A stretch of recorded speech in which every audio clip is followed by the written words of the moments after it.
Welcome, Mika. Nice to see you again. I'm so pleased to have you on the Story Driven Business Podcast. It's your first time and hopefully not the last time as my guest. Before we start with today's topic, do you want to quickly introduce yourself to our audience? Sure. Thank you, Susanna. It's a pleasure to be here. I also hope it's not the last time. Hi, everyone. I'm Mika.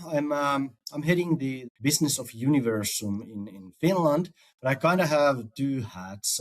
Responsible for the Finnish business, of course, but then I'm also taking care of the analytics or the research business of the company globally, making sure that everyone in every country knows what is the recent developments and what they should know about everything we do. That's a super interesting task because getting to know the global clients also while doing that. My background is not fully employee branding or HR. I have a business background.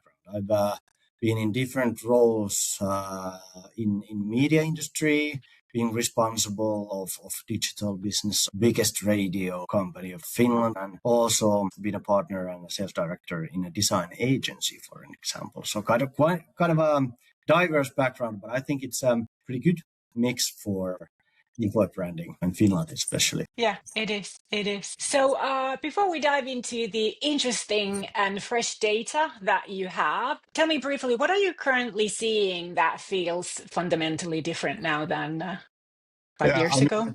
I'm thinking 5 years and all the things that have happened in a I world know. in 5 years. I started Do back we in even 2008. remember what happened 5 years ago? Because we were coming out of COVID Yeah. and a little bit kind of like easier restrictions and all that in that time. And people had just learned to work from home pretty much and realized all the freedom and all the maybe the positives that it brought. And then we saw this amazing amount of people who also considered their career and actually took some action and changed jobs. So the great resignation happened back then. What we are seeing now is kind of similar, a lot of intent to change jobs. There's been a crisis again. People are experiencing kind of like scary things in their life. That's usually when you just look inside and then think really what you want from your life. It might come as a surprise for employers who are now celebrating because it's so easy to hire. But I'm forecasting quite a lot of turnover for many employers in the near future. If we think about attributes which are important in an employer currently versus 5 years ago, we are seeing a lot more respect, well-being, growth, and not growth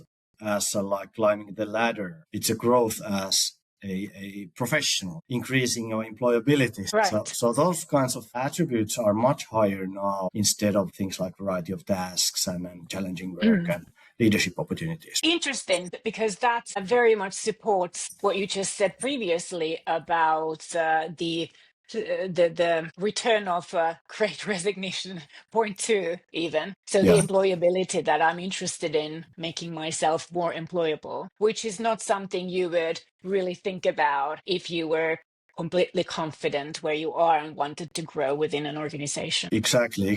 I mean, I've also always wanted to advise my clients on this topic so that if they can create an environment where people learn more than they would learn in another employer, it is super engaging and then they really want to stay with you and give their everything to you. As a sort of a side note to that, earlier this year we had the Employer Brand Forum in Finland, and you mentioned on the stage as you were hosting the Universum stage that the topic of many keynotes and many conversations was like the emotional aspect. Can you elaborate on a little bit about that, because that's quite a new thing to talk about emotions? Well, I've been talking about emotions in connection with employer branding for 15 years, but when I heard about that at the forum, I was like, hello.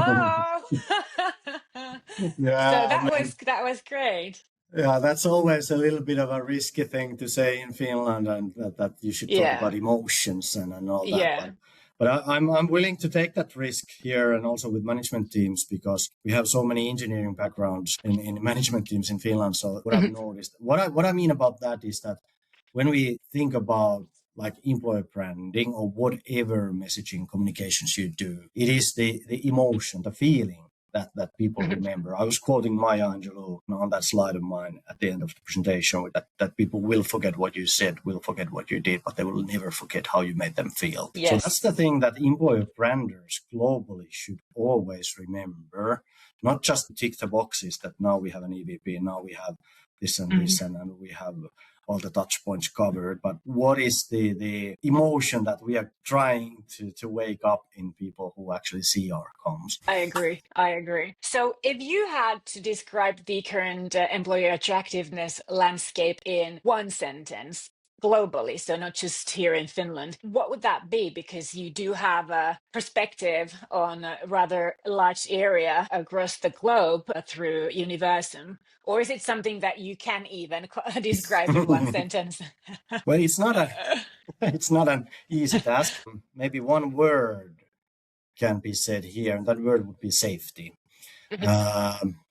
In different aspects. I mean, of course, we understand the physical safety and everything that's happening in the world right now. Yeah. And that also is actually affecting rankings, that is affecting is an attractive employer. We had a really good presentation at the EB Forum from Saab, Emil Aden. The world is actually embracing that kind of employers now way more than before, but also safety regarding job security.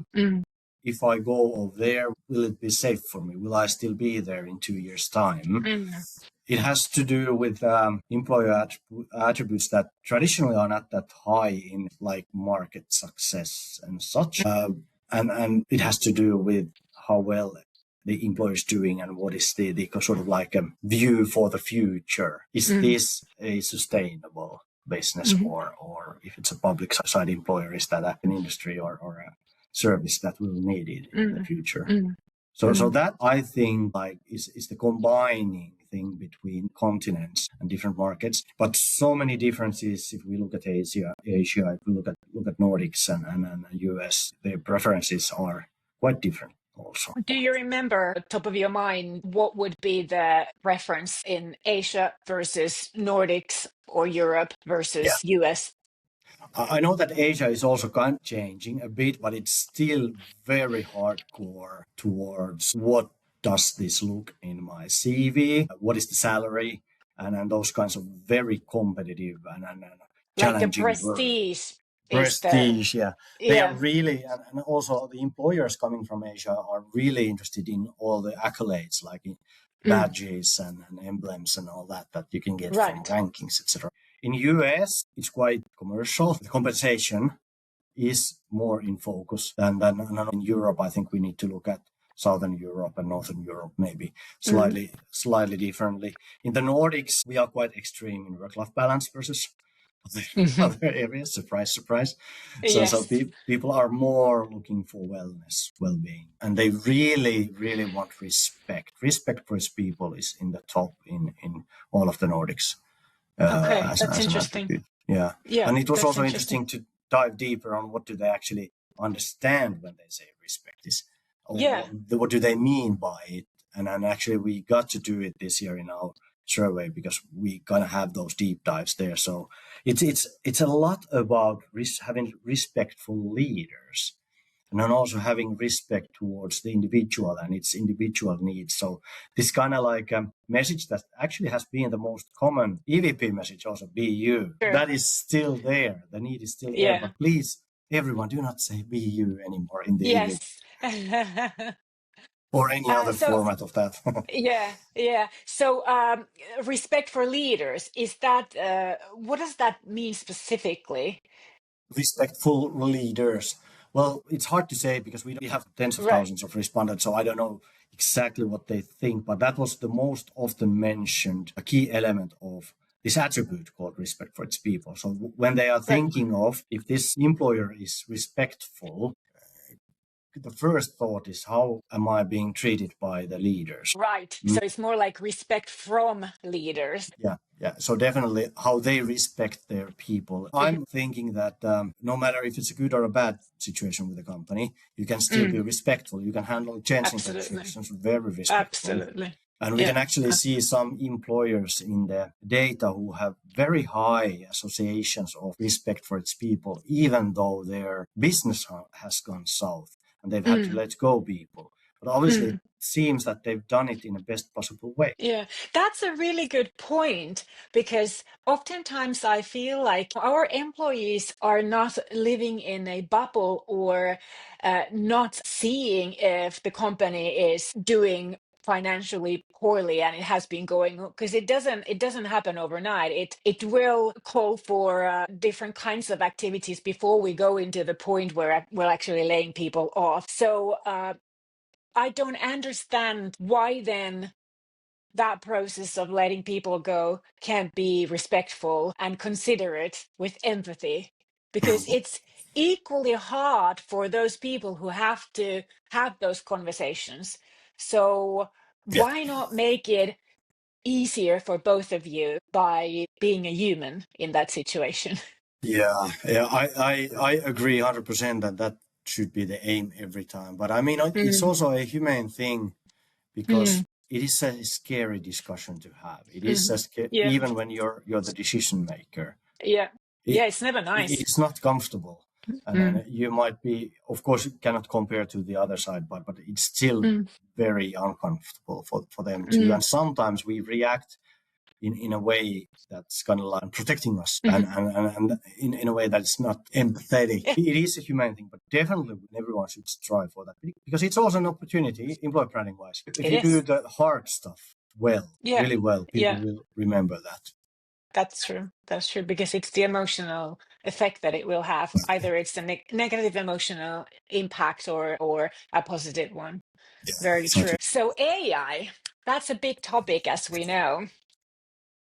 Any signs how AI might be changing what talents expect from employers? Is this yet reflected in the Universum data? Yeah, we have many questions on that. We first kind of wanted to understand how they actually perceive employers who are active in AI, and communicating how they actually incorporate AI into the workflows and such. So we were pretty happy, or even surprised in seeing that quite a lot of people are optimistic and have a positive attitude towards employers who do that. That was 25 surveys. We did not go any Mhm. deeper than that. And then this year we are going a little bit deeper, understanding how they use AI and all that. But of course, the big change is that how they find information about the Yes. employers. Yeah. And that is also something that we'll get more information on later this year, using AI tools Mm, for asking, is this employer good for me? Should I apply? mm, Which are the best employers among this industry? As you know, it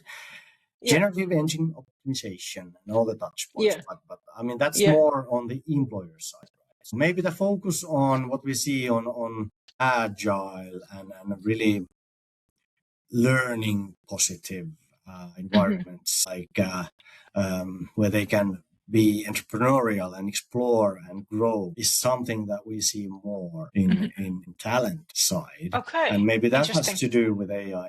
And also the Mm, youngsters. We were asking that if you have upskilled or trained yourself on AI already, Finnish students were like 64% of them saying that, yes, I've done that. And that's a lot. That's more than people already in the life. I think that's an opportunity for employers. The interesting point what you said was that they use AI tools to search information about employers. This is an element that I don't think there has been that much talk about yet. And obviously, through my work, I keep very close tabs on how the medias are changing, social medias, and how the algorithms are changing. It was already last year when AI or swam into the social media, and we learned for a couple of years ago already. From TikTok, that the TikTok users use TikTok as a search platform. That was like the first sign of AI creeping in the social media platforms. And very recently, Google changed their entire search function. The business Google has, which is search engine, they've changed their business logic completely, and it's no longer a search engine as such. And this is because they realize that people are now going to AI to search for information, because you can have a conversation with AI. You can ask for like, I don't understand that, or no, that's not what I mean, or give me more information, or explain it in this situation or circumstance, or if I add this attribute to this, does that make a difference? Whereas you can't do any of that with Google. When we talk about AI being the main search tool for talents to find their ideal employer, we have to understand now with employer branding that we are facing a major change yet again in terms of how we communicate about us, what media we use, and what type of information we should share about our Exactly. business. It's no longer about the number of followers you have on LinkedIn or Instagram or TikTok or YouTube or whatever, or Facebook or whatever. It's like Gary Vee has been talking about this for a year now, that social media no longer exists. It's a interest media. So people are searching for what they are interested in. And this is now creeping into social media. And if we want to be found on AI as employers, then we have to really change the way that we communicate about us as an employer and as a workplace, so that the target audience will find us. So I think it's really interesting. And we're kind of like at the crossroads where many organizations don't yet even understand how AI really works. And it's more like a kind of like an app that lets create a social media post or solve a problem, or with technology companies, um, let's use it for programming. Obviously, this is just the first step, half a step into this road. So that's really interesting that it's already showing that the respondents are saying that they are using AI to search for. Yeah, Another and it's thing also, about the sorry, I was speaking go on. ahead, go ahead, go I ahead. just meant on that. Yeah. It's really early times. This year is the first year that we're actually asking for data on the AI tools as a channel where they search information for. We have Yeah. done few tailored surveys where we had already AI tools in the channel selection.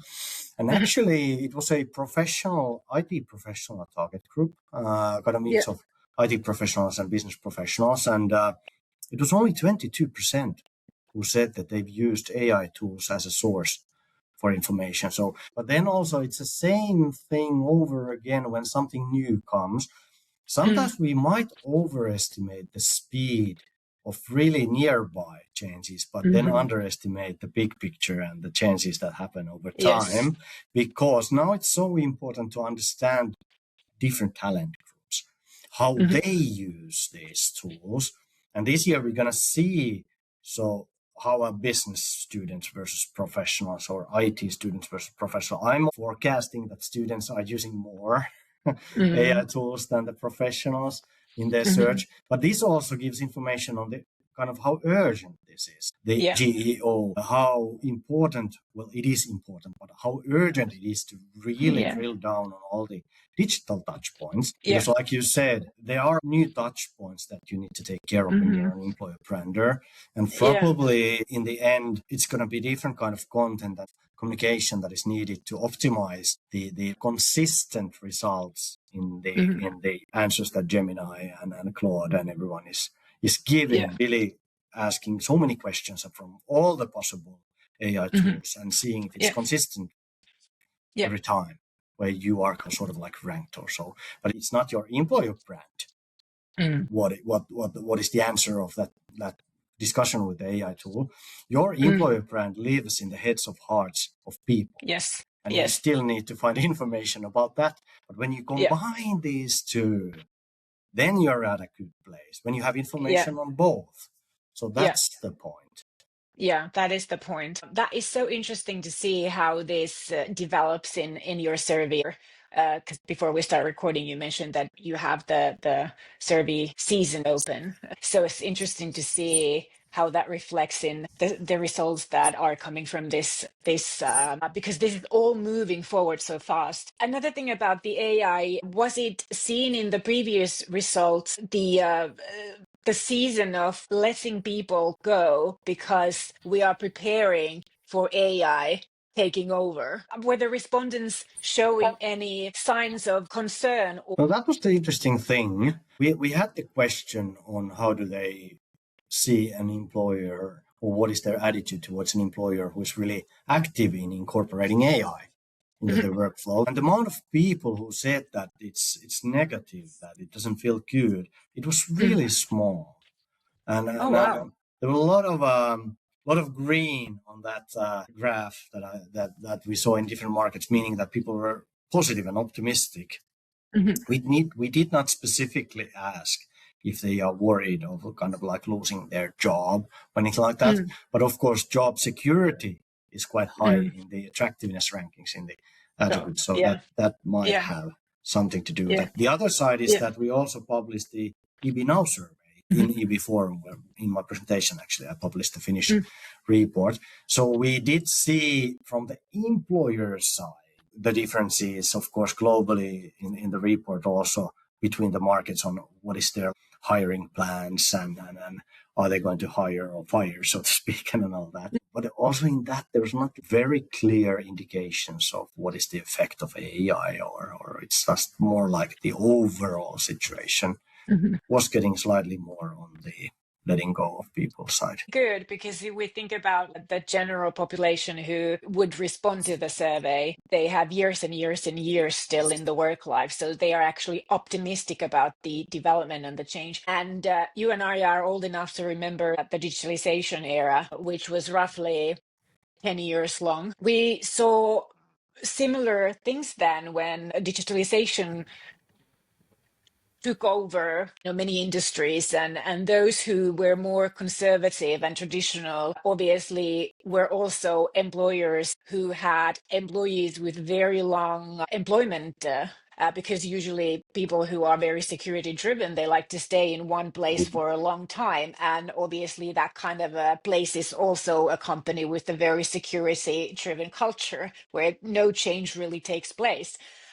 So that we then saw obviously that the people who were most scared and most worried about digitalization were obviously those who had who like, okay, this is going to be very roughly put, but those who would be kind of like, we've always done it this way, so why change? It could be also that the majority of the respondents are more into technology, not necessarily from tech industry, but those generations that were born with a mobile phone in one hand and applications in another hand. So maybe they're probably more fluent with this idea that things develop, and it's a good thing that companies develop, because it means that then I have more opportunities to develop, and my employer is probably not going to get bust. So important for employers to focus on the workforce planning in a way that when they are thinking of profiles and what they really need to hire, so that it is a profile that's eager to learn, even if it's more experienced. So they can very important. grow with the times, so to speak. Yeah, very important, very important. And this was also during the digitalization when companies were going through so much change that it was very important for them to understand that they don't only need people who are technically competent of developing workflows, processes, product services with digital tools, but also other people, for example, from the business background, who are also interested in AI, understand how to implement that in the sort of business context, not necessarily able to technically develop anything with it, but you still have to have that openness and excitement to learn the new rules and how you use new tricks and tools. So if you think about candidates based on the survey data, are they more excited about AI opportunities or more anxious about job security as a whole?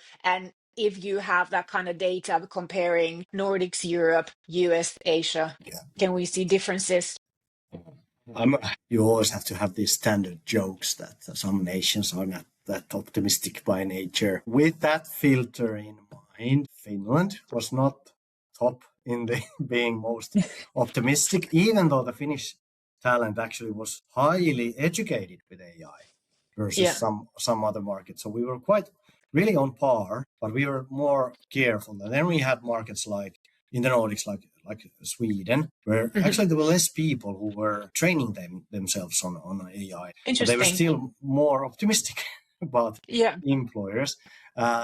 The data did not show huge anxiety about job security in that sense. It was one of the top 10 most important attributes to have a security. This year, we are asking from students in Finland how confident they are at getting a job after graduation. We didn't have that last year in Finland, but in Sweden we did. It was still quite high, the confidence in Sweden. It was around 70% saying that I'm quite confident. I'm not very, but I'm quite.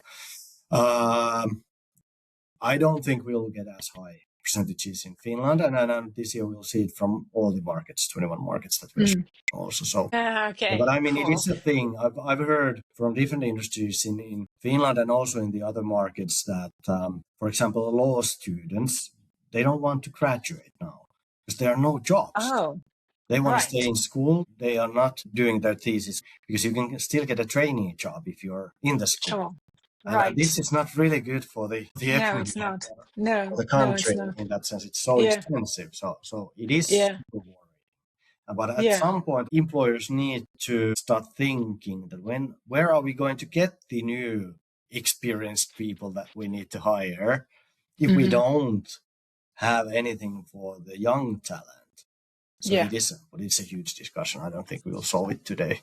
No, we won't. No. In terms of, we've touched this already in our conversation now, but do you see differences between the Nordics and Europe, US in terms of employee attractiveness? Yeah, of course. It has to do with the differences also in preferences that we already discussed. But if you look at like industry level trends, defense, surprise, that's climbing everywhere.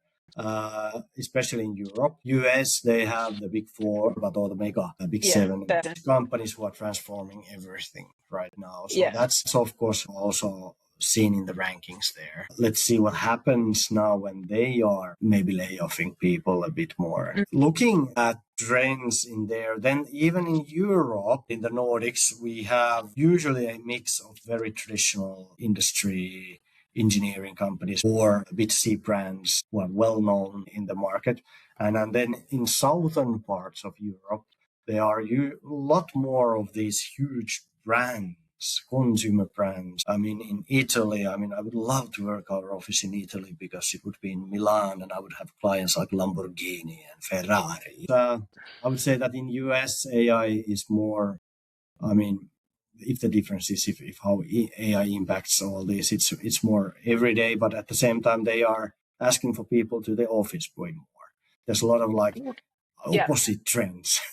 Yeah, that was going to be my next question, actually, that we've seen a lot of news now with big and well-known corporations calling people back in and no more remote work. How was that reflected? What did the respondents in US think about that? First of all, the talent's opinion about that has always been more moderate in US than in Finland or in the Nordics, meaning that if we ask for the preference, how many days would you ideally want to work remotely? Here, it's almost like day and a half more, what they say always. So that's a better starting point for the employers who want people back at the office. But still, they would love to have at least a day or two. We can see that when employers start more and more like saying that our policy is now 5 days, that flexibility is rising in the attractiveness. So people mention as very important to them the attribute that they feel that they would want to get more from the employers, and that is something that usually happens in the data on the market. In Finland, we have the highest remote preference numbers in the world.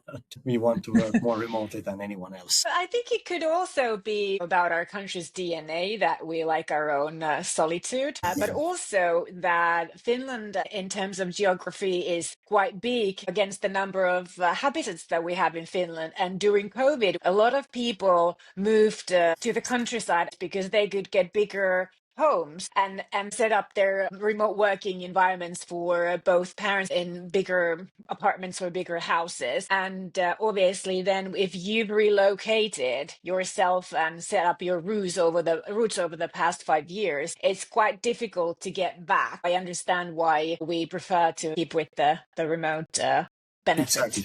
Exactly, and it also might be driving the eagerness to change jobs. Actually, last year in our professional survey, there were like 43% of all respondents saying that I could change jobs within 1 year. It doesn't mean that they would do it now, but if things start calming down, that is the idea at the back of their head, simmering. And that number is actually higher than after COVID. I see. Okay. Okay, that's interesting. Going back to AI, but now for the employer side, do you think that companies, employers are underestimating, or do they understand like how much AI capabilities and their attitudes towards AI affect their brand perceptions? I don't think there's like a one simple answer. It Right. has to do with the industry. It has to do with the market and almost the country.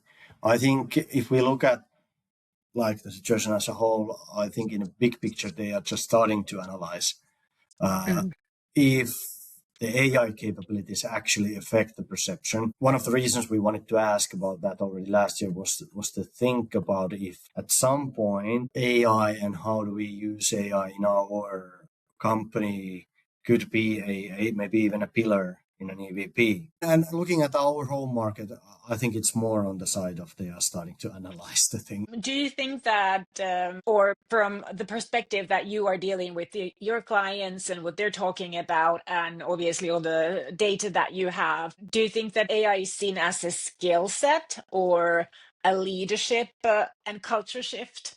Or is it like a skill versus that it's a new culture completely? I think it goes through all of that in a way. And then, of course, we are seeing some really nice examples also in Finland where they start from the top and they really highlight how Oberryhmä, for example, has AI agents for the leadership team. And they are really vocal about how the CEO is using AI agents and how he has a sparring partner internally on how AI can help his life. But it has to start from there. And then with repetitions, a lot of repetition, it becomes a culture. And when it becomes a culture, then of course the skills will follow in a way that people really want to learn because everyone else is doing it. I see it everywhere. And even the ones who are usually just stick to the old ways start understanding that maybe there could be something in there that I could benefit. Yes. Yeah, one of my previous guests, Shabir Blackwell, actually talked about this, that the only way for successful AI adoption, not as a tool, as a competitive advantage even for a business, is that the adoption starts from top down. Leaders are setting the example so that they understand what this is about, what we can do with this, how this is going to help us, so that they are able to make realistic strategic plans and set expectations and goals and so on. And then it's a lot of communication. So to me, it seems that it's so much more of a leadership and company culture related shift than just a tool. Yeah, absolutely. Yeah. If it's not, then you don't get the benefits. Right, exactly. So, what are the biggest generational differences you currently see in employer preferences? It is hard to separate the generational differences in preferences that have to do with the point of life you're at. Right. And generational differences in attitudes or knowledge or something like that. Because there are differences that just absolutely make sense. The older you are, the more work-life balance you want. Yes. Or maybe I've seen that respondents after 50 or so, actually flexibility starts dropping in the preference because the kids have flown out. I can work again. Yes. And all that. But that's not like the no-brainer thing. Students are quite happy being at the office, but they might not have that many responsibilities. Also, they want social life. So that is easy take on that. But I think there are also generational differences in how success is defined. Yeah. It used to be like I said, climbing the ladder and having a higher salary. The benefits, financial gains, partnership, so on. Exactly. And now I think young talent that comes to work life really value also like development and versatile experience and growing as a human being and are really focused on that. And then that combined with the eagerness to have a lot of like well-being and that's an interesting mix. It requires quite a lot from the traditional leadership models. Leaders have been through so much since COVID, so the remote working all of a sudden very quickly. Obviously, the war in Europe, which added the fear factor and was more like an emotional turmoil for a lot of people. And by that time, also working remotely from home, if you're a very social person, started to rub you the wrong way. And it's there's no signals, you can't read body language, there's none of that unofficial ability to understand what's going on and how people are. You can't sense anything because you don't see each other, you don't sit next to each other. And now with AI, this is new to leaders as well, yet we are expected to be have lots of experience from taking people through changes like this. I think sometimes we forget about that. We focus on people that are not in management positions, leadership positions, and how they feel about this. It's quite a toll on leadership as well. And I remember a year ago, you talked about that in your data, it showed that leadership positions are no longer that tempting. Is that Yeah. still the Yep, case? that is a thing for Yeah. younger talent. It doesn't seem Yeah. attractive because what they see now, like what kind of leaders they have and what maybe they experience from the leaders, is that it's hard. The It challenging, it's is. Yeah. challenging work is super low in the attractive attributes for the younger talent, and they just feel that I can live without that, and that is a huge Mm. problem that it's not addressed that often. There's a lot of It is discussion not. about how should we treat the young talent, how should we Mhm. either keep them happy or how can we make them work when they just say that I don't want Mm. to do this thing, I want to do the other thing. Mm. But Mm. who's taking care of the leaders? You need the leaders Exactly. still. Yeah. So And everybody you get need new to leaders. make exactly, and you need to make the leadership work, the leadership responsibility exciting and tempting again. And Yep. that's a huge responsibility on organizations as a whole. On how do we lead our leaders? How do we support them professionally, emotionally, mentally, physically to cope with these changes? And are our expectations are they realistic or not? Because if everyone's boss is completely burnt out, that certainly doesn't give you an sets a great example of that's the kind of work that I want to do in the future. So Yeah, I exactly. think And there's. then if you think about the positives, I mean, if a leader that is super good and Mm. motivated and feels good, that person can do such a big impact Yeah, into big a lot of difference. things in the company, Yeah. financially, but also for the well-being of the people. So Oh, yeah. maybe that should also be taken care of. I think so too. Yeah, I think so too. But it's not discussed. It's not brought true, up. true. It's really not. Are Nordic well, maybe we discussed this already, but as a sort of a summary, what's the status of Nordics in terms of AI readiness if you compare it to rest of the Europe or US or Asia? I would say really rough estimation would be that we are somewhat ahead of Europe, but behind US, and it Yeah. has to do with the kind of employers that exist in the Mm. US market. Sure. Yeah. A lot of Yeah. technology companies. Yeah. This is not so much specifically about AI era, but something that interests me because of where you and I work. I've noticed over the past couple of years that the perception of what employer branding means can actually be quite different in different parts of the world. What is your experience that how does the US employers, US companies understand employer branding as opposed to European employers or Nordics? It seems to me that it's a bit more external Mhm. there.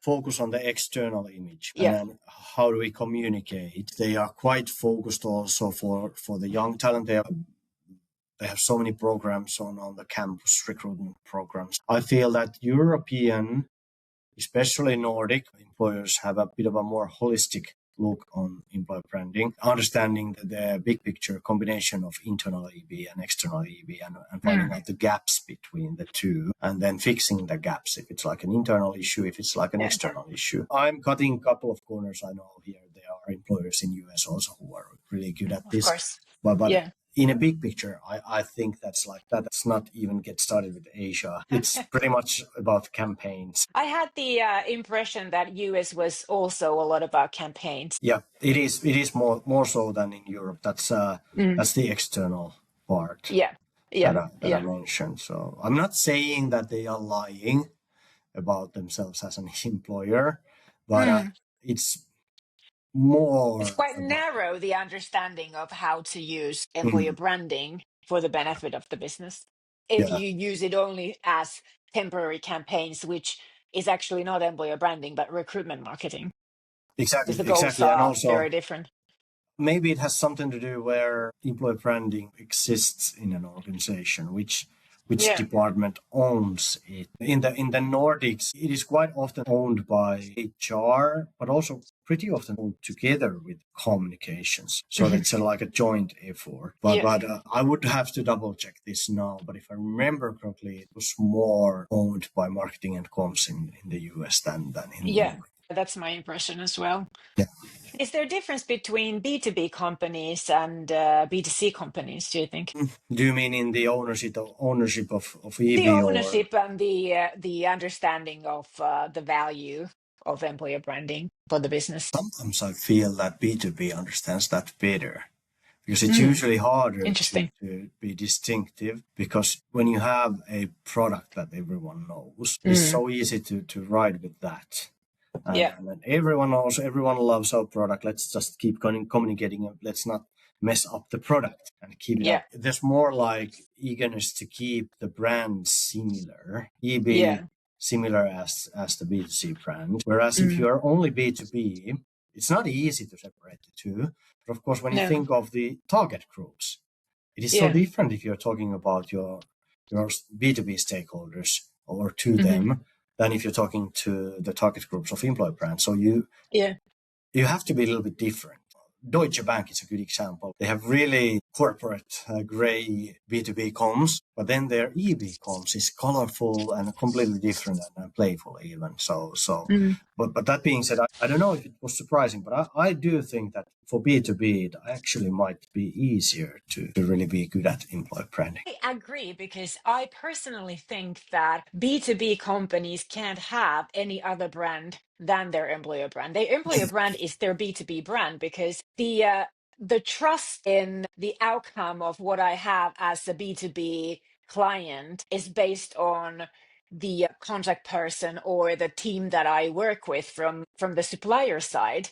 And regardless of what the output is, I mean, the output could be a product or something, but still I'm working with specialist experts. So I am in so much more contact on a daily basis with the people of the B2B company than the product of the output. If I don't trust the people for a reason or another, then the entire B2B brand suffers. Whereas B2C company product or the service is a separate entity, and as a customer, I'm only in connection with the product or the service, so to speak. So I think there's a huge difference there. Also, I think that if the B2C employer brand rides with at the waves or of the consumer brand, it's very dangerous, because you are essentially creating a brand for a product which has nothing to do with reality. Exactly. And it could be completely different how the employee experiences working in that company. And the employee experience is obviously always based on the leadership culture, like how am I supposed to be working here, and how can I use this, and how am I respected and trusted, and what the opportunities are that I have, and who do I work with, and so on. And that could be completely different entity of what the banana looks like and feels like, and how we're marketing it. Exactly. I mean, they make really good Cheerios or cereals, and I really want to work with them because of them. But the experience might not. isn't like Exactly, that. exactly, So exactly. Looking at the data, what do you think is the biggest blind spot leadership teams have when they are interpreting the employee attractiveness research? I have to comment from the Finnish angle here Mhm. because this is where I most often get to talk to management teams. I think it's dare to be different. I think it might be also on the other markets, but it's so easy to do what others are doing, kind of match that. Yeah, And I think the original sin of employer branding is that we don't want to upset anyone. yeah. So then we end up being bland. My Mhm. colleagues in Sweden say mellanmjölk. We don't want to Yes, be that in employer branding. yeah. We want Vanilla to in raise those. US. Yeah, Exactly. yeah. We, US people say vanilla. Yeah, exactly, vanilla. Let's yeah, not be vanilla. yeah, yeah, It goes back to the discussion we had on emotions. And yeah. I had just listened to Sijoituscast, which is quite a big podcast in Finland. And there was this Yes. artist called Arttu Viskari there, Mhm. who actually has a lot of businesses and he's a businessman. Yeah. I didn't know that he has that Yes. many businesses and like His music completely business is not outside. his, yeah, Yeah, like it's not his biggest business. It it's was not his biggest totally business. big. Exactly. Yeah, Yeah. yeah. So he said something that I think can easily be taken into also employer branding. He said that when he is talking to people about his music or his songs, if the answer he gets when he asks if this is a good song or not, if the answer is yeah, it was okay, fine, that's the worst kind of answer. If he That's gets the like worst kind. Yeah. I hate it, I absolutely hate it, then he's like, all right, cool, tell me why. Yes. Yes. And that's what we Exactly. should do also, Yes. or I companies or so employers. agree with that. And my experience is that when you talk about it with the customers, the clients, you talk about it and I always ask them to kind of dream about it. They do want to differentiate themselves. It's not that they don't want to, but when you actually show them how does it sound to be different, that's when the level of scariness starts to increase and they become like, what if we were going to upset somebody? And what if there's going to be a conflict? And what if my boss is not going to agree with this? And what if this and what if that? You had all these unique traits and these points and all this advantage as opposed to your closest competitors for the same people. And now you're diluting everything. Like, don't do that. Yeah. Your brand is supposed to make people feel that I absolutely love this or I absolutely hate this. And being hated is not a bad thing. It's a great thing because then those people are not going to apply to your company and they don't hate you because you treated them bad. They just hate the brand because it doesn't resonate in them. And it's Yep. not really hate. It's just that it Mm, doesn't do anything for them that it just doesn't it doesn't raise the kinds of emotions in them that they would want to connect to, and that's really good thing. That's how you get the people who actually make a difference in your business. exactly. And that's like a value of really strong proposition because employer Yeah, like McKinsey, for example, it's super clear who do they actually want. exactly. People already know that I'm going to lose my work-life balance for a few years when I join. And Yeah, that's okay yeah. because I fit that profile. I Yes, want to do it. exactly. But if you have Exactly. an EVP or value proposition in EVP that's sort of like everything for everyone, there's going to be a lot of like people who burn out or don't fit and then Yeah. leave in the probation period or something Mhm. like that. So you really Disappointed. And if exactly. you and if you think about from leadership angle, the worst thing you want for yourself as a leader is to have people that are not passionate, who feel that they don't fit in, who because you have to constantly persuade them and you have to motivate them and you have to inspire them and they will challenge you with the wrong things and you have to challenge them back and they give you so much more burden as a leader than those people who actually fit in, slide in, love it, challenge you on the good things that you want them to challenge your business and your thinking and whatever about. And so it's really a madness to want to be mellanmjölk or vanilla because then you will attract just anyone who feels like, oh, I need a job and I'm going to apply here. It's going to grow your hiring costs Yeah, immensely because yeah. you have to deal with all of those applications. If you don't deal with those applications and those applicants, then it's going to interfere negatively with your brand image or your perceptions or your reputation. and it's going to be very expensive to hire the wrong people. Yeah, It's just it's really a major financial business mistake yeah, wanting to be vanilla and going where it's safe and secure and not differentiating. exactly. It is so worth taking the risk, and this is a message for the leaders of the company, because Yes. you and I both have been in, for example, in an EVP pitch or brief where the core Mm. group wants something super creative, and Yeah. then we do an amazing and creative proposal and with really Yeah. good ideas, and Yeah. then we start the project, and then we go through all those phases where someone looks at the Yeah. solution and Yeah. then asks to remove this and can we remove Yes. this, and so the Yes. diluting thing happens and the end product Yeah. is something completely different than what we agreed Yeah. A to do, piece and of that's shit the that thing. doesn't resonate in anyone. Exactly. Maybe this is now us venting a little bit, but if you take away the venting, you can hear the message Yeah.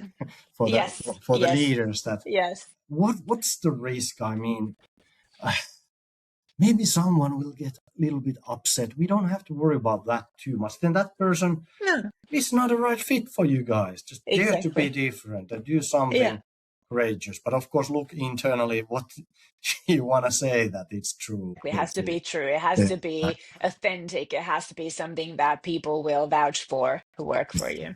Now that we are talking to leaders, if you would be advising a CEO directly, what one strategic shift should, or would you say that please make this in 2026 to remain attractive? Wow. Only one.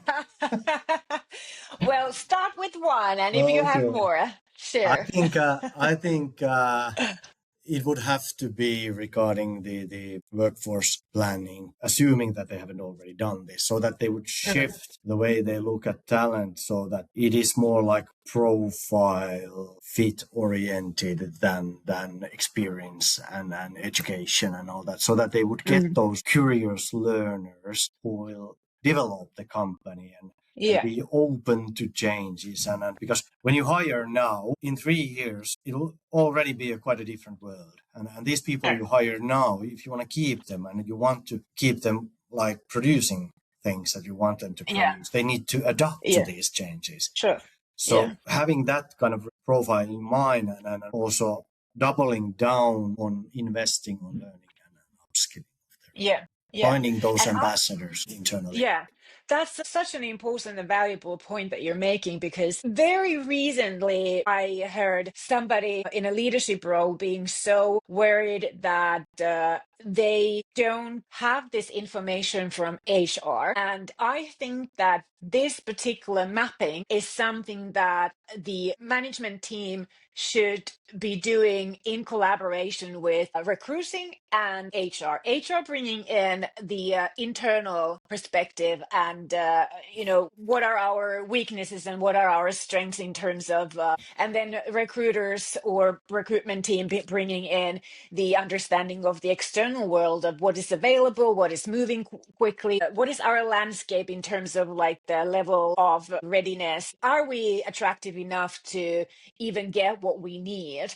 So I think this is the roundtable workshop that management teams really should be doing, because they can't expect, I can't expect a CEO or any executive knowing that much about work personalities and organizational behavior and this kind of stuff, that they would understand how to translate our business needs into behavior and characteristics and that kind of a data. Whereas then HR, hopefully, should have this behavioristic knowledge and understand in terms of what kind of people do we need for our strategy. But HR people often don't have access to business strategy until it's being communicated to entire organization, and there isn't this discussion of how realistic is this strategy for us. As a CEO, if you want to grow, if you want to succeed in this ongoing AI era, and as it intensifies, you need to have that kind of behavioristic talent in your business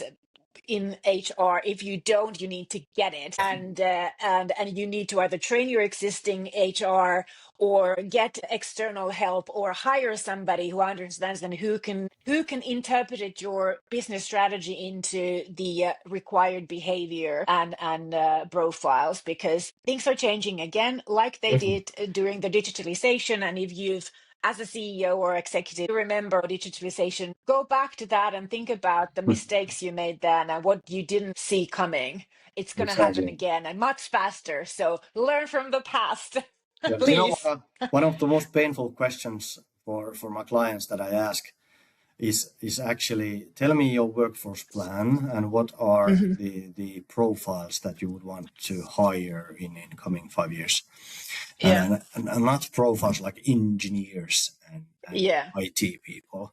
Profiles being like, is it more like a go-getter type, or is it a Yes. groundbreaker type, or is it the new Yeah. Josh Bersin super worker that Yeah. Yeah. that Yeah. we need? And then there's new kinds of profiles, and then mapping that internally, like you said. Do they get information? I think every CEO should have a chart on the white paper or whatever they use, showing the percentage of different career profiles that they currently have employed, and then Mhm. a vision board of what do we want to Yeah. be, where do we want to be, and then that would be a clear workforce plan for recruiters and HR also to find these kinds of personalities for the different roles. Of course, you need to have the Yeah. backgrounds and experience and knowledge. Yeah. Yeah. I think this is probably the most important message of this podcast episode for businesses. A final question, Mika. Yes. Fast forward 3 years. It's not even so hard to imagine that because we can't remember what happened 5 years ago. But what will employee attractiveness depend on that it doesn't depend on today? My first thought was, and it's a hope, that maybe we live in a bit more peaceful world then. Hmm. I'm not sure if that's realistic, but it's a hope. And then if we do, then it might be actually that employers are again communicating more about the premises and location and those kinds of physical aspects. But of course, the Hmm. biggest shift will be the AI and how it Yeah. accelerates things. And we think about it, in a way that it be like overall reputation of a company as a developer of people. What's your employability score? Meaning that the Yeah. thing that we discussed earlier, in the future, am I going to get a better job with this company in my Yeah. experience? Yeah. Because I think we're going to see less and less those 20-year, 10 years in the future. It might be like quicker shifts, Oh, like I agree. changing I jobs agree. quickly. Yeah.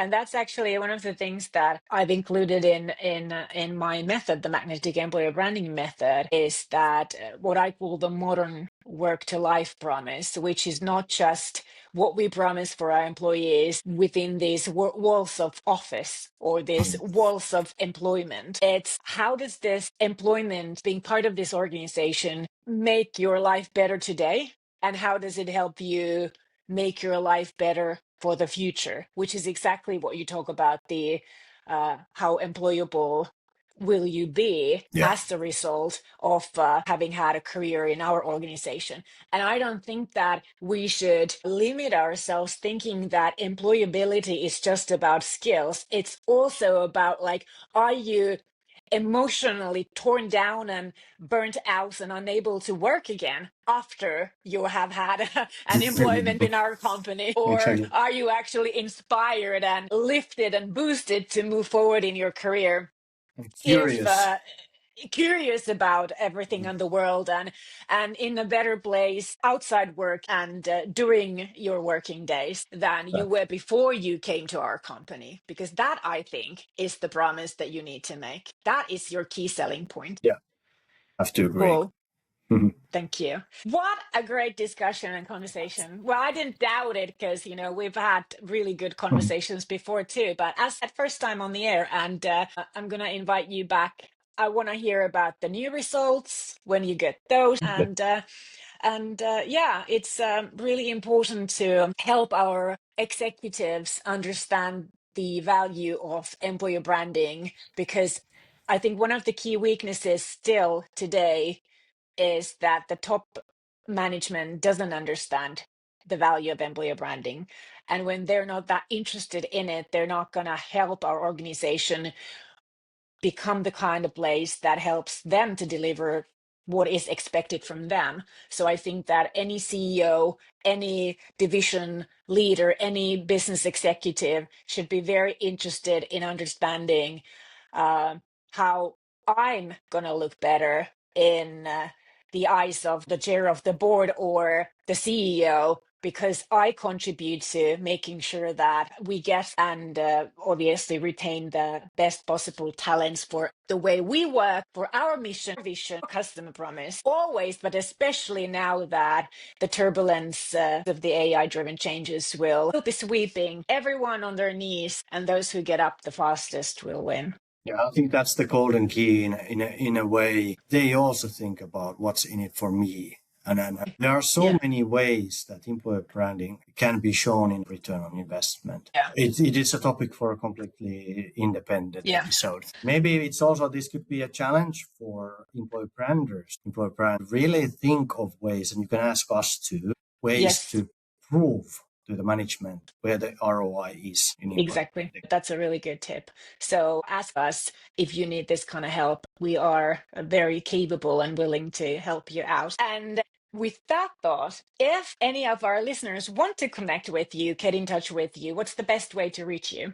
I would say just throw me a LinkedIn message. Mika Sallinen is the name, and I'm easy to find. Quite a lot of posts, of course, about the topic, insights, global insights, the results from the student surveys, differences between markets, and so to speak. So you will find the link to Mika's LinkedIn profile at the show notes of this episode. Below this video, or if you're listening to this on audio, find the link to the show notes in the episode description. Okie dokie. Thank you, Mika, so much.